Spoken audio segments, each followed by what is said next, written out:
ever talks about lifestyle changes you can make to improve your skin, because I used to have a lot of acne and honestly I had no clue about these. So let me tell you 3 non-product related skincare tips that has transformed my skin. Number 1, and the most important, is lower your cortisol. There's 3 simple changes you can make.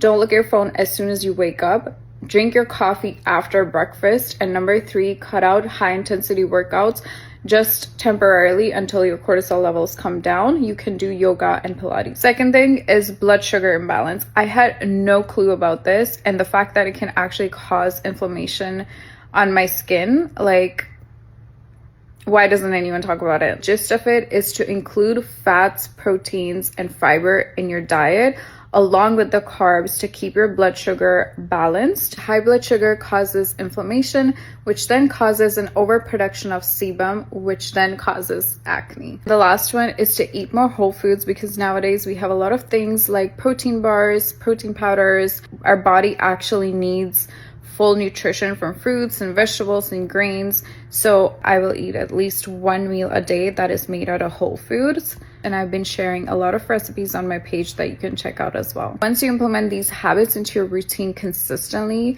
you're gonna balance your hormones, lower the inflammation, and your skin's literally gonna glow from within.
Here are 5 things I would never ever do to my hair, and I've learned these the hard way. First, I would never put coconut oil on my low porosity hair.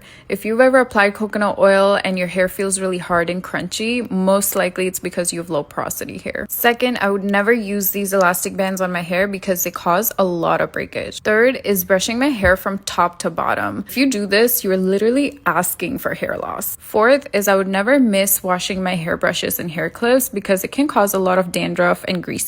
Last but not least, and I've seen very popular people doing this, is doing sleek bun on wet hair. This will literally give you receding hairline, breakage, hair loss, all of that. You do not need to spend $700 on a hair tool to get a blowout like this, so I'm going to show you how to do this hair with Bondi Boost Multi-Styler. That's only $188. First, I'm going to do a hair prep, so I'm going in with the heat protectant and a volume and texture styling cream. Then I'm going in with the angled dryer attachment to just blow dry my hair. And once my hair is all dry, I'm going to use the Air Styler curler to curl my hair. The key here is to take small sections, and it honestly does the job for you. These attachments are ceramic coated, so they really add that shine and reduce frizz. As I get to the top section, that's where I want the most volume, so I'm going to use the round brush here. First, I smooth out the strand by just running the round brush along my hair, and then I roll my ends repeatedly and roll it all the way up to the roots and then twist it out like this. And I do the same thing with my bangs without twisting it out. Now I'm gonna brush out the curls. So here's the final result. Let me know what you guys think and if you'll try out this multi-styler. Here are 5 do's and don'ts of washing hair properly. First, do soak your hair really well, otherwise you're gonna end up using way too much shampoo. Second tip is to use hydrating shampoos that lather really well instead of the ones that completely strip your scalp. Third, do not pump out the shampoo directly on your hair. Pump it out on your hands instead, lather it really well, and then apply it to your scalp. For all my oily hair girlies, do not wash your hair every single day. Instead, just double shampoo your hair in the shower and use these scrubby things to really lift all the oil and grease. Last but not least, do not scratch your scalp in the shower with your nails. This is going to cause a lot of breakage and hair loss.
Growing up in a South Asian family, I wasn't allowed to wear any makeup, but I would still wear it just in a way that no one could tell. So I call it the undetectable makeup, and I'll show you guys how I do it because I still do it to this day.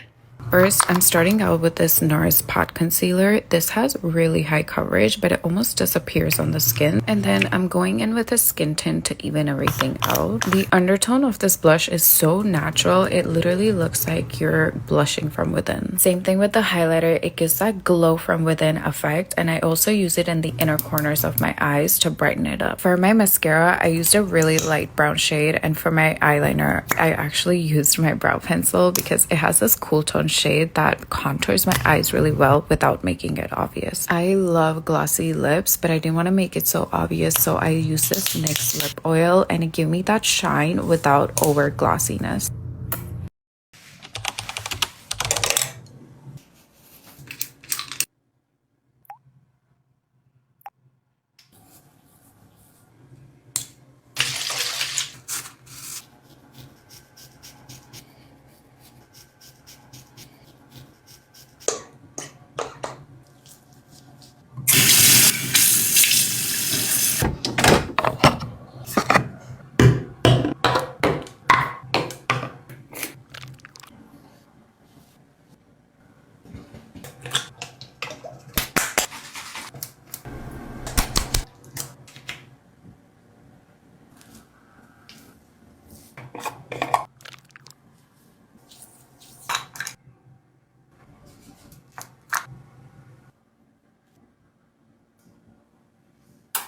Here are 5 skincare hacks I wish I knew in my 20s because I used to have a lot of acne and these tips would have saved my skin. First one, I learned this the hard way because I used to aggressively exfoliate my skin instead of just fixing my skin barrier. Second is double cleansing, and this one transformed my skin because it cleans my skin really well without stripping it away and it prevents clogged pores. Third one is regulating your blood sugar levels, and honestly no one talks about this, but increase in blood sugar level causes a lot of skin inflammation. So let me know if you guys want me to make another video about this. Fourth one is wearing sunscreen every single day. This is the best anti-aging tip you can use, and it's also great if you have hyperpigmentation. Last and the best tip is do not wash your face in the morning with soap. Just splash it with water and do your regular skincare. This tip has literally saved me from so much acne in the past.